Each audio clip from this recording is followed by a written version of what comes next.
It seemed like just another routine courtroom hearing. Nothing unusual, just another case on the docket. The judge leaned back slightly, listening quietly as the attorney began explaining the situation. A man had called the police and asked them to arrest him. Strange, but not unheard of. Then came a small detail. He told the officers to come strong because he wanted to fight. Did you catch that? Why would someone call the police and then challenge them to a fight? Something already felt off.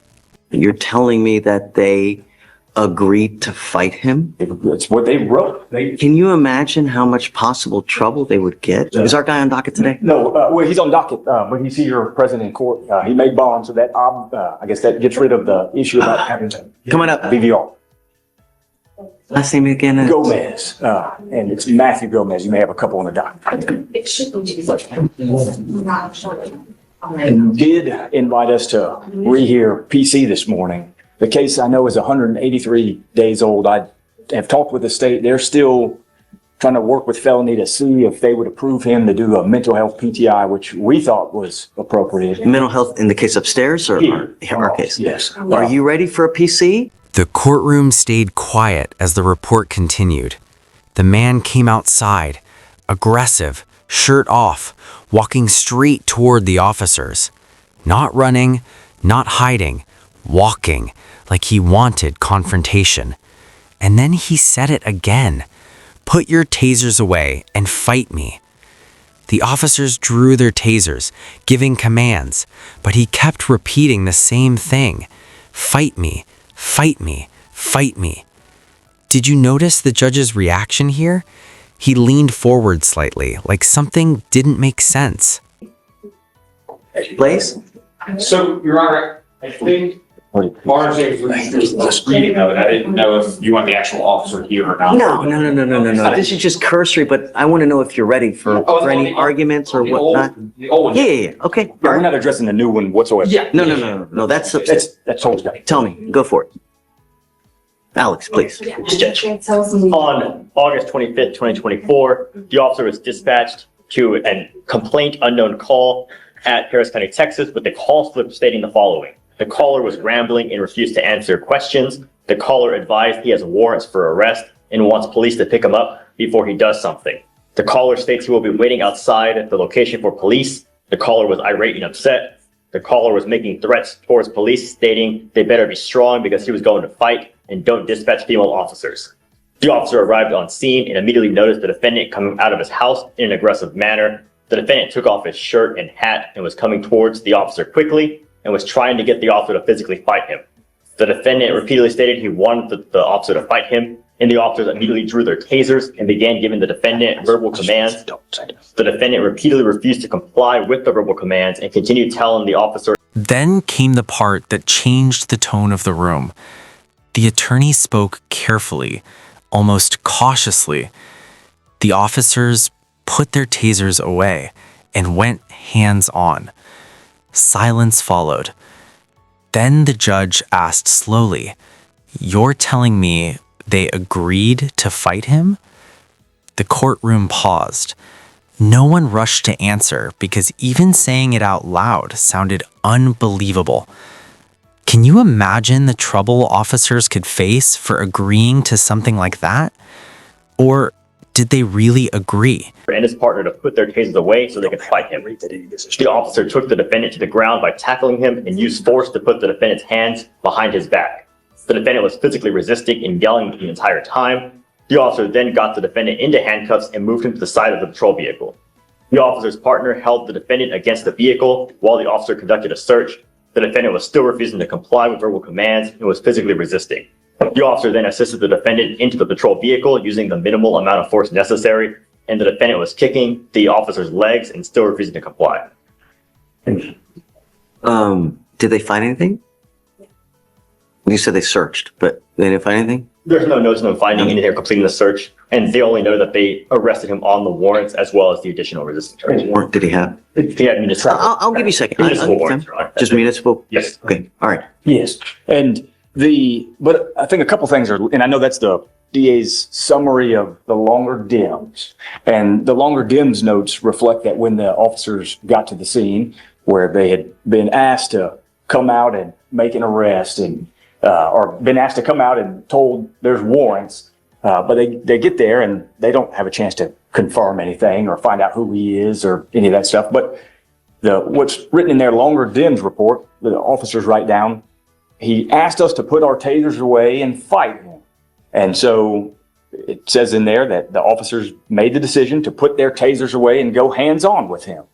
And so that is... You're saying, you're telling me that they agreed to fight him? It's what they wrote. Can you imagine how much possible trouble they would get if they would agree to something like that? And I don't think that it's agree to fight him in the sense that, I'm not saying the officers did anything wrong whatsoever. I'm saying when you arrive on the scene and somebody says, I have warrants, we know that's not enough as a legal matter to make an arrest. I could walk up and say, I've got warrants to our deputy. I can't be arrested for that. Maybe he can go back and find out more information, but that's Sure. not enough. I think that's reasonable. Yes. Yeah.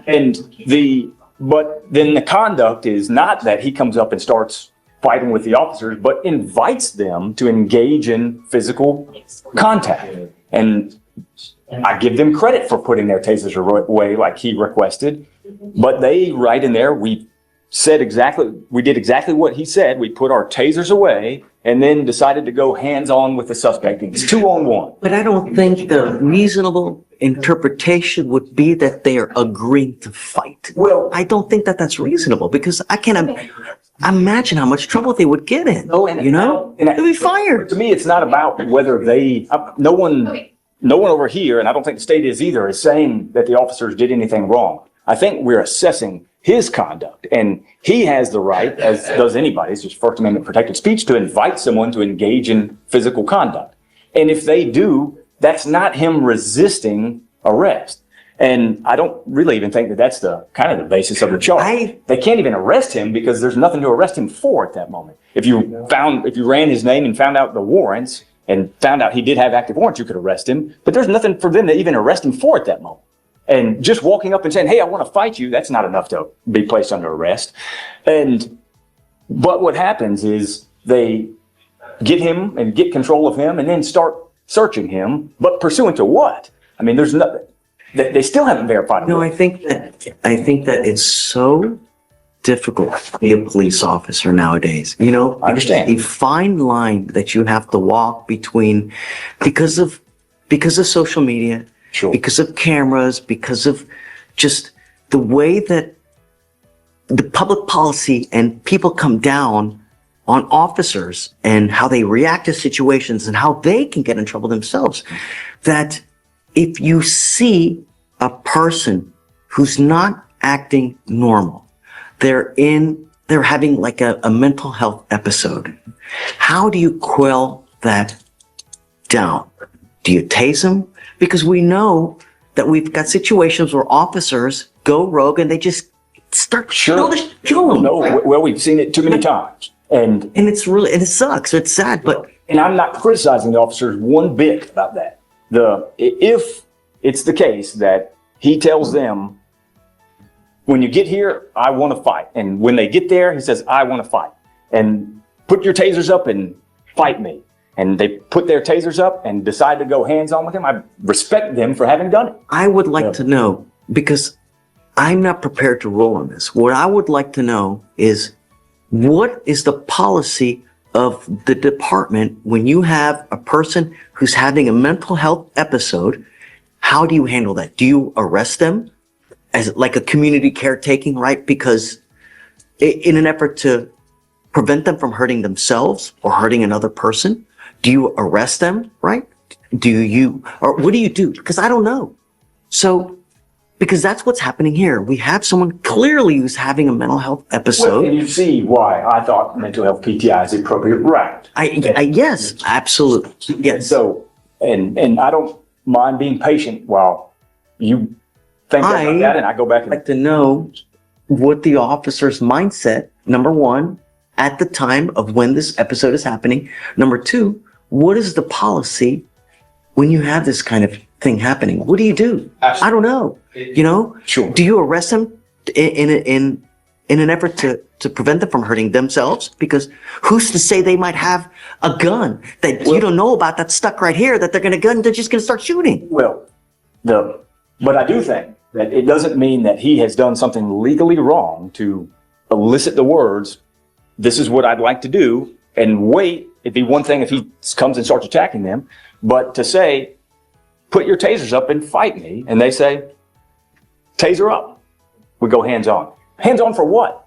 I think that was extremely brave of the officers. I give them so much credit because, I mean, who's to say that he doesn't have a gun behind his back and they just don't know, and they're trusting him that he's going to act honorably and not take a gun from behind and kill him. That's what they said, Your Honor. They actually used less force than Yeah, would have been. really. God, that was freaking awesome. Again, this is not criticism whatsoever. Yeah, I understand. But I understand. the question is, what legally did he do wrong in that moment? One, to support a detention. Two, to allow for an arrest. And I don't know that there's enough for that. Or either one of those. It may be enough to, I mean, I don't know if I walked up to our bailiff and said I have warrants, if that's enough for him to even detain me. I mean, there's just no corroboration whatsoever. So if you have someone that's coming up to you and threatening to assault you, right? Is that a crime? Well, yes, but that's not the same. There you go. Well, no, that's not the same thing, Judge, because I can walk up to somebody and say, "Hey, would you like to fight?" And that's different. That's not threatening to You assault. have to take the circumstances into account. There's a totality here. You Well- can't just take the statement in and of itself. The person's having a mental health episode. Sure. They're irate, right? You don't know what they're capable. You've never met them before. If I know you and you ask me to fight, that's a different question. Well, but I don't know Versus the I've never met him. Turns on. He's got warrants. He may have a freaking murder warrant out. Sure. Well, but they They in know order about to- it because it's on the call slip. well, they know that he said that. Okay. They hadn't verified it. I understand, but it's still there and it's still in their mind. Damn, this guy's, there's a crisis here. How do we avert this crisis from happening? And I respect that portion of it, for sure.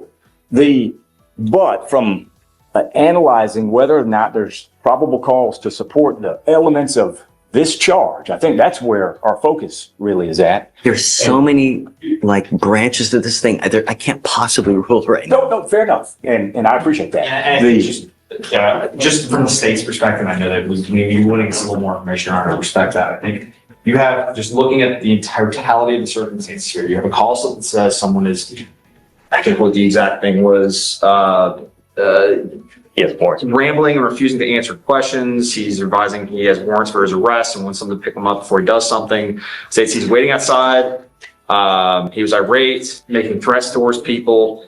They, at the bare minimum, have someone that could be a danger to themselves or others. They go out, and I know this is somewhat weird to say, but he approaches them in an aggressive manner with his shirt off, saying, "Come on and fight me." I would argue at the bare minimum, they have the right to detain him. A, to confirm those warrants, because they can't confirm those warrants without actually speaking to him, getting his ID, that kind of thing. B, then there's saying, "Come on and fight me," to a uniformed police officer. I know you're not reading. There's just too much. There's too much. That's, Well, You're incapable of verifying the warrants because of the episode that's happening. So but the actual charge in terms of the elements of this case are that he resisted a search being effected at the end of the fight.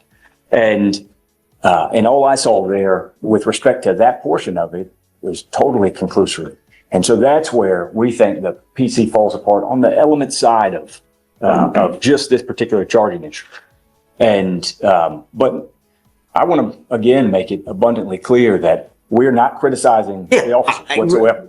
I know you. I get. No one is It is a complicated situation. taking it in any, But we did think, and that's why the case has gotten to be 180 days old. I think we're at 182 right now, is because I've been trying to find out more and trying to work to get him approved for the mental health PTI, because that kind of is now fits. what happened upstairs going to throw a wrench in it? Yes, it has currently. They're going to reapproach felony and see if they'll still allow us to go down that route. But I think it's really the most appropriate route. And I'm not going to go into that case upstairs, but the allegation in that case, and I think legislature's made that a second-degree felony, if I'm not mistaken, assault of a peace officer. But the allegation is that his thumb. Second degree. Wow, the legislature made it a second degree now? Yes, Judge. Yep. And Yeah, holy moly. and I understand. Wow. But the allegation upstairs is, and I know there's different components to that whole fact pattern, but the allegation made the basis of the assault is that when they were trying to reposition his handcuffs, his elbow hit the officer's thumb. So it's not. Oh, I thought here when they were reading it, they were saying like he was kicking and screaming and kind of On like. the older case, Your Honor, he was. On the newer assault case is whenever they tried to put restraints on him, he pulled away and struck the officer's thumb with his elbow. That's for the felony, Your Honor. It'll be interesting to see if there's body cam to see what the nature of that Sure. pull was, Right. right? Because that's ultimately, the case lives and dies on probably that, But right? from my perspective, and I hope that felony is in agreement with this when they learn kind of more about it, and it's a brand new case for them. But when they learn more about it, I hope that everyone agrees that Sure. if I think- there's mental health issues, then we solve that problem. So this young man isn't back here. And if he gets We're resources. very lucky, my friend. Very lucky. People have died for a lot less. You got to be very careful in today's society. People have, you never know who has a gun. You know what? I have a friend of mine that had a person that was road raging behind him just because he wasn't driving fast enough. The guy comes out, gets a knife and stabs him. Did nothing just because he was driving slow. You never know who you're going to run into these days, man. It just, you run into the wrong person for a lot less, they'll shoot your ass dead. Gotta be careful, man. And the advice that I've heard you say it in different ways is don't make permanent decisions based on temporary emotions.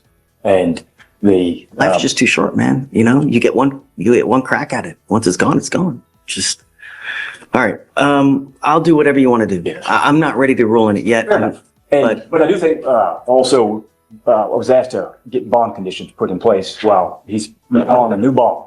And what I'd like is the same old bond conditions. Don't What do we have now? be a new offense. Don't consume alcohol or Just be good. You know, 99% people lose self-control. That's why they're in jail. Yes, sir. No self-control. You got to think. If I do this, what's going to happen? If I say this, what's going to happen? You got maybe a nanosecond to think about it. But that's what it's about. That's what makes you mature. Look at all those freaking old guys in there. Never grew up. Never grew up. And they'll never go. Yeah, I'll stick with the same bond conditions. Just no alcohol, no dope. Don't use, man. You know, is he taking any medication now? no. Okay, just be careful, man. Self-control. Got it? So, Just stay in touch. All will be good. He has expanded that great contact immediately. Okay, I believe it. Okay, Mr. Gomez, good luck.